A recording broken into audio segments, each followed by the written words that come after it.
There's nothing older than personal adornment. And many paleoarchaeologists feel that the onset of beads marked modern human behavior. People had a sense of aesthetics. Doesn't matter that it's 100,000, 200,000 years ago. When you look at any piece, like an ancient bead or a wonderful jade pendant, you're looking at human skills. I was trained as an ichthyologist who studied endangered pupfishes. That doesn't give you a very practical background for being a publisher. Pat, do you think we have all the articles for next issue?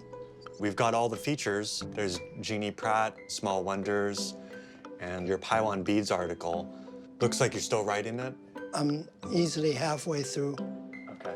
My interest in beads started in grad school. It coincided with a wave of bead societies, thousands of people collecting beads. My major professor said to me, "Why don't you start a magazine on beads? I'll give you $1,500. I enlisted Carolyn Benish, my late wife. She came from a fine arts background. The two of us together learned how to publish magazines. We cover everything to do with personal adornment, what is worn on the body.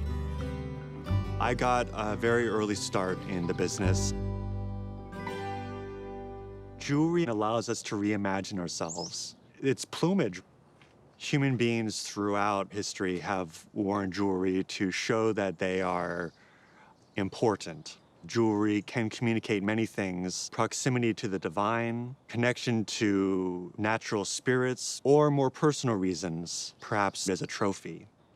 These elk teeth are between 6,000 and 8,000 years old. Grooving something to string it up may be learned from Neanderthals, but this is not proven. I've tried to concentrate on a few materials that are terrifically important historically. Faience, which is self-glazing ceramic used by the Egyptians and other people in the Middle East. Glass, which is a much more recent phenomenon, but widely used and beautiful. And I study folk jewelry from China, which is very, very well made. But nobody knows anything about who made them. People only knew someone made something in the late 19th, 20th century.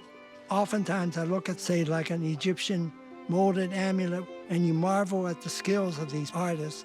My interest is in trying to give them recognition and honor. These are 3 pieces from across the Middle East: 2 Pakistani earrings, a silver Yemeni prayer scroll case, definitely talismanic, and unusual Afghan butterfly pendant with glass. As we've come into the 20th century, jewelry became a much more democratic idea, and contemporary art jewelers were the vanguard of this. This is a polymer clay necklace by Kathleen Dustin. She went through this phase where she was creating incredibly sensual, voluptuous women with incredible, delicate clothing. This was a piece de resistance. Fibula are one of the oldest types of adornment used for securing cloaks.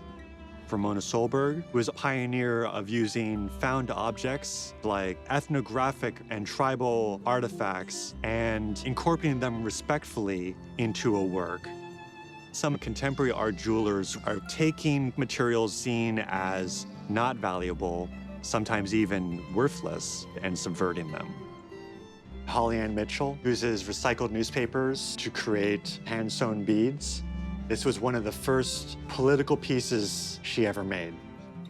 For most artists, the joy of turning their imagination and their inspirations into a real solid object is what drives them.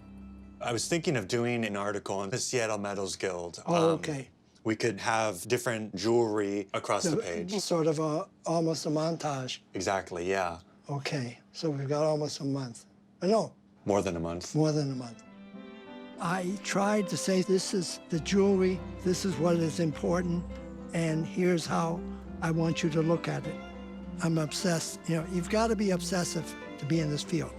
I mean, who else is going to peer at 2 millimeter long beads and try to figure out what the dickens is this about? I want to teach people what they're seeing. To unleash the story behind it, to me, is a real revelation.